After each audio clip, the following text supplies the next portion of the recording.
નમસ્તે, સ્વાગત છે આપનું આપણા કાર્યક્રમમાં કે જેનું નામ છે ગોષ્ઠી વિથ વિકલ્પ કોટવાલ. ગયા રવિવારે ગુજરાત પબ્લિક સર્વિસ કમિશન એટલે કે જીપીએસસીએ સ્ટેટ ટેક્સ ઇન્સ્પેક્ટર એસટીઆઈ માટેની પ્રિલિમિનરી પરીક્ષાનું આયોજન કર્યું હતું.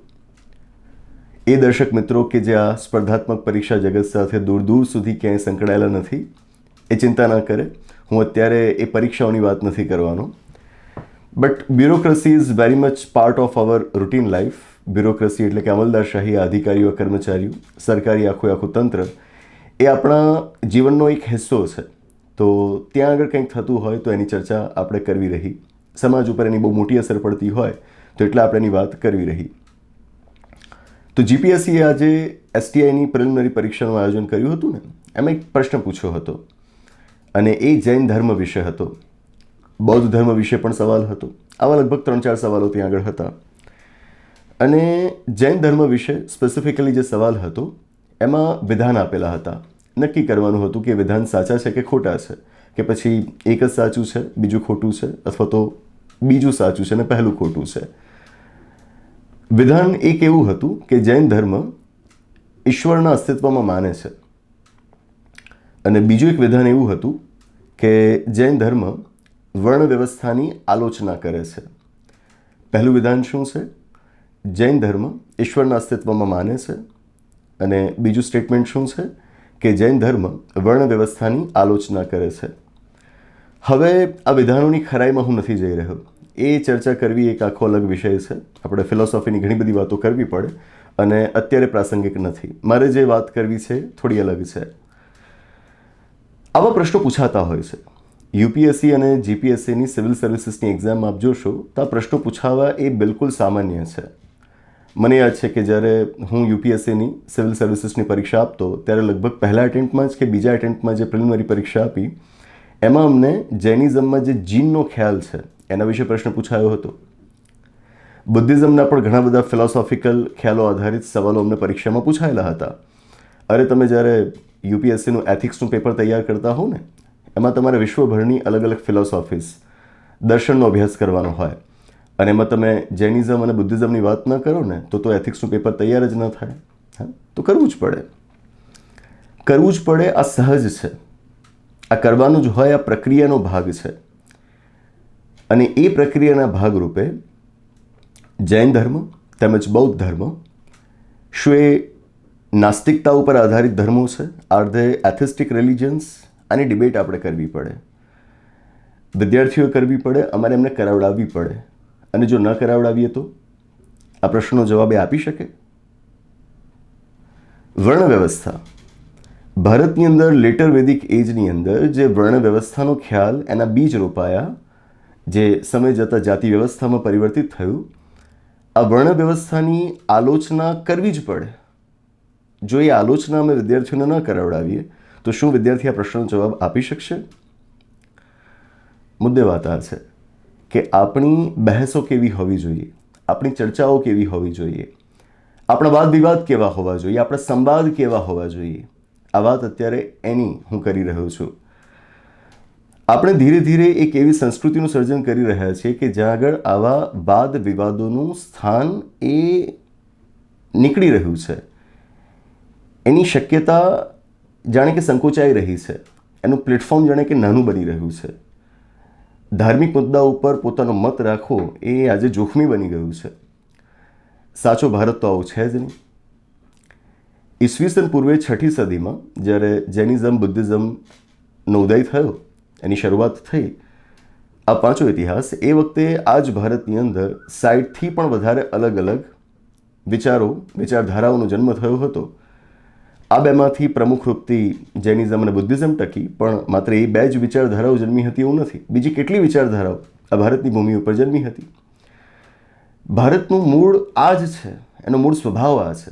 એનો સ્વભાવ છે ડાયલોગનો, એનો સ્વભાવ છે ડિબેટિંગનો. અને દરેક વિચારધારાને પોતાનો પક્ષ રાખવા માટેની તક આ ભારતની ભૂમિ ઉપર મળેલી છે. હવે ધીરે ધીરે આપણે એવા કેમ બનતા જઈએ છીએ કે જ્યાં વૈચારિક વૈવિધ્યને આપણે નકારી રહ્યા છીએ? થોડાક વખત પહેલાં ગુજરાત રાજ્ય સરકારે એક અધિસૂચના જારી કરી હતી અને એ અધિસૂચનાની અંદર ગુજરાત રાજ્યના તમામ જિલ્લાના કલેક્ટર્સને એમણે જણાવ્યું હતું કે ભાઈ બૌદ્ધ ધર્મ ખરો ને એ હિન્દુ ધર્મથી અલગ છે, તો એ અલગ જ છે, પણ આ લોકો માનતા નહોતા. આના ઉપર આપણે જો કે એ વખતે ગોષ્ઠી કરેલી જ હતી. કોઈક હિન્દુ ધર્મમાંથી બૌદ્ધ ધર્મમાં ધર્મ પરિવર્તન કરવા માંગે અને એ માટે જિલ્લાના કલેક્ટરની મંજૂરી લેવાની હોય, મંજૂરી લેવા જાય તો એમને સામે એવું કહી દેવામાં આવતું કે નહીં, આ તો ધર્મ પરિવર્તન થોડું કહેવાય, બૌદ્ધ ધર્મ એ હિન્દુ ધર્મનો જ ભાગ છે, તો જો તમે હિન્દુમાંથી બૌદ્ધ બનો તો એ ધર્મ બદલ્યાનું ના કહેવાય અને આના માટે અમારી કોઈ મંજૂરી ના લાગે. આમ કહીને એમને પાછા મોકલી દેતા. કેમ? આવી વાત એમની પાસે ક્યાંથી આવી? તો ભારતના બંધારણનો અનુચ્છેદ 25, એ 25મા અનુચ્છેદમાં એક સ્પષ્ટીકરણ ત્યાં આગળ આપવામાં આવ્યું છે. એ સ્પષ્ટીકરણનો અર્થ આ લોકોને સમજાતો નથી. હા, ત્યાં આગળ મૂળ રીતે વાત શું છે કે 25મા અનુચ્છેદમાં જે વાત હિન્દુઓ માટે કરાયેલી છે એ જૈનો, શીખો અને બૌદ્ધો આ ત્રણેયને લાગુ પડશે. પણ આનો અર્થ એ નથી થતો કે જૈનો, શીખો અને બૌદ્ધો પણ હિન્દુ બની ગયા. હા, પણ લોકો સમજતા જ નથી અને 25મા અનુચ્છેદનું ખોટું અર્થઘટન કરીને એ લોકો આમને ધર્મ પરિવર્તન માટેની કોઈ અલગથી મંજૂરી આપતા નહોતા. એટલે આવા વિવાદો જ્યારે વધતા ગયા ને એટલે ગુજરાત રાજ્ય સરકારે મુનાસિબ માન્યું કે આમને આપણે કહીએ કે ભાઈ આવું ના કરો. ગુજરાત રાજ્ય સરકારે વચ્ચે દરમિયાનગીરી કરવાની જરૂર પડી અને એમને સૂચના આપી કે ભાઈ જો હિન્દુમાંથી કોઈક બૌદ્ધ બનવા માગે છે ને તો એના માટે તમારે ધર્મ પરિવર્તન જ એને ગણવાનું હોય અને એના માટેની મંજૂરી તમારે આપવાની હોય. જો બધું યોગ્ય હોય તો તમારી માટેની મંજૂરી આપવાની હોય. આ વાત છે. ધર્મ, સંપ્રદાય, પંથ અલગ છે, આ વસ્તુઓ અલગ છે, પણ ધીરે ધીરે આપણે જે ધર્મો છે એમને સંપ્રદાયની અંદર સામેલ કરવાની કોશિશ કરી રહ્યા છીએ. જેમનું અલગ ધર્મ તરીકેનું અસ્તિત્વ છે એના અસ્તિત્વને જાણે કે આપણે નકારી રહ્યા છીએ. સમાજની અંદર એવી બહેસો ચાલે છે. હા, પણ તમે જુઓ સરકારી નોકરીઓ માટેની જે પરીક્ષાઓ લેવાય છે, પરીક્ષામાં તો સવાલો આ જ રીતે પૂછાય છે. જૈન ધર્મ, બૌદ્ધ ધર્મ, જો ધર્મ ન હોત અને જો એ સંપ્રદાય હોત તો એના માટે ધર્મ શબ્દ ત્યાં આગળ કેમ પ્રયોજાયો હોત? સરકારની જ સંસ્થા દ્વારા આ પરીક્ષા લેવાઈ રહી છે ને.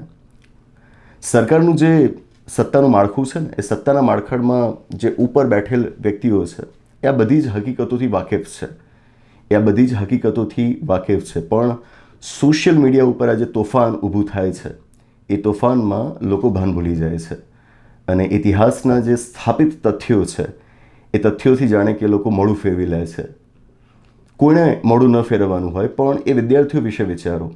એ વિદ્યાર્થીઓ કે જે આવી સ્પર્ધાત્મક પરીક્ષાઓની તૈયારી કરતા હોય, યુપીએસસીની સિવિલ સર્વિસીસની પરીક્ષા પાસ કરીને આઈએસ, આઈપીએસ જેવી સર્વિસીસમાં જોડાવાનું વિચારતા હોય કે પછી જીપીએસસી ક્લાસ 1 2ની પરીક્ષા પાસ કરીને મામલતદાર, ડેપ્યુટી કલેક્ટર, ડીવાયએસપી જેવા હોદ્દાઓ મેળવવાનું વિચારતા હોય, વિદ્યાર્થીઓનું શું? એમને તો પરીક્ષામાં આવા તથ્યોના આધારે સવાલ પૂછાય છે. પણ સોશિયલ મીડિયા ઉપર જે કલ્ચર આપણે ઊભું કર્યું છે, સમાજની અંદર જે સંસ્કૃતિનું નિર્માણ આપણે અત્યારે કરી રહ્યા છીએ કે જ્યાં આગળ વૈચારિક મતભેદોને આપણે બસ દૂર ફેંકી રહ્યા છીએ. મારી સાથે જો તમે સહેમત નથી તો તમે મારાથી છેટા ચાલ્યા જાઓ. આપણે ક્યાં જઈને અટકીશું અને આનાથી વિદ્યાર્થીઓને કેટલું મોટું નુકસાન થશે. શિક્ષક તરીકે તો અમારી એ ફરજ જ હોય કે અમારે આ અદા કરવાની હોય, એમના બધી વસ્તુઓ શીખવાડવાની હોય. પણ સામાજિક માહોલ પણ એ પ્રમાણે બદલાઈ રહ્યો છે કે જ્યાં આગળ અમુક શિક્ષકો પણ પોતાની આ ફરજ ભૂલ્યા છે, એ ચૂકી રહ્યા છે, ભાન ભૂલી રહ્યા છે. હિસ્ટ્રી અને mythology they are different things. History અલગ છે, માઇથોલોજી અલગ છે. તમે હિસ્ટ્રી અને કલ્ચરના નામે માઇથોલોજીની વાતો કરો, કાલ્પનિક વાતો કરો, એ કઈ રીતે ચાલે? હિસ્ટ્રી તથ્ય ઉપર આધારિત છે અને તથ્યોની ચર્ચા તો આપણે કરવી પડે ને. તમે માઇથોલોજીની જ વાતો કરશો કારણ કે એનાથી તમને વ્યુઅરશિપ મળશે, એનાથી તમારી કમાણી થશે, એનાથી તમને એક સસ્તી લોકપ્રિયતા હાંસલ થશે, તો એ કરો. પણ એ કરતી વખતે તમે ક્યારે વિદ્યાર્થીઓ સમક્ષ એવો દાવો ન કરો કે અમે ઇતિહાસ ભણાવી રહ્યા છીએ, અમે તમને મહાન સાંસ્કૃતિક વારસો સમજાવી રહ્યા છો. તમે નથી સમજાવી રહ્યા. તમે માઇથોલોજીની વાતો કરી રહ્યા છો, તમે હિસ્ટ્રી, કલ્ચરની વાત નથી કરી રહ્યા. રિલિજિયોસિટી ઇઝ ઇમ્પોર્ટન્ટ. ધાર્મિકતા હોવી જોઈએ, પણ એ ધાર્મિકતા નકામી કે જ્યાં આગળ આધ્યાત્મિકતા ના હોય. There is religiosity, there is spiritualism as well. આજે આપણે ધર્મની વાત કરીએ છીએ પણ આધ્યાત્મની વાત નથી કરતા. આધ્યાત્મ વગર એ મોડું મોડું લાગે, એ કાચું લાગે. તો આધ્યાત્મની વાત પણ તમારે અહીં આગળ જોડવાની હોય અને ઇતિહાસની વાત હોય ત્યાં આગળ ઇતિહાસની જ વાત કરવાની હોય, તથ્ય આધારિત આપણે વાત કરવાની હોય. જે અધિકારીઓ ત્યાં આગળ વ્યવસ્થાની અંદર સામેલ થવા જઈ રહ્યા છીએ, હું એ બાબતે સમાજને સંવેદનશીલ બનાવવા માગું છું. જિલ્લા કલેક્ટર કક્ષાએ બેઠેલ વ્યક્તિ, એ હોદ્દા ઉપર બેઠેલ વ્યક્તિ એ કઈ રીતે શક્ય છે કે ભારતના બંધારણ અનુચ્છેદ 25નું આટલું ખોટું અર્થઘટન કરે? એની અંદર સંવેદના કેમ ના હોય, એની પાસે સમજ ના હોય એ માનવું મુશ્કેલ છે. આ વિષયોની તૈયારી એટલી મજાની છે કે તમે જ્યારે યુપીએસસી કે જીપીએસસીની પરીક્ષાની તૈયારી કરો ને, એટલે એ તૈયારી પહેલાં તમે જે હતા એના કરતાં સાવ બદલાઈ જાઓ. તમારી બૌદ્ધિકતામાં અનેક ગણો વધારો થાય. એટલે તો હું વારંવાર કહું છું કે જે લોકો સરકારી નોકરીમાં નથી પણ જોડાવા માગતા ને, સરકારી નોકરી એટલે આપણે સિવિલ સર્વિસીસ સુધી સીમિત રાખીએ, વર્તળની હું વાત નથી કરતો, પણ જે સિવિલ સર્વિસીસ છે એમાં તમે જોડાવા નથી પણ માંગતા ને, તો પણ તમે એની તૈયારી કરો. કારણ કે આનાથી દુનિયાને જોવાનો, સમાજને જોવાનો તમારો નજરિયો જ આખો બદલાઈ જશે. હું તો એ પેરેન્ટ્સને પણ, એ મા બાપને પણ ખાસ કહેતો રહું છું કે તમારે ભલે તમારા બાળકને આવી કોઈ નોકરીમાં નથી દાખલ કરવું, પણ તોય એમના પરીક્ષાઓ માટેની તૈયારી કરાવડાવો. રાધર આ કમ્પલસરી હોવું જોઈએ, બરાબર? તો જે તમારી બૌદ્ધિકતા ખીલી છે એના પછી તો તમે આવું ન જ કહેતા હો, બરાબર?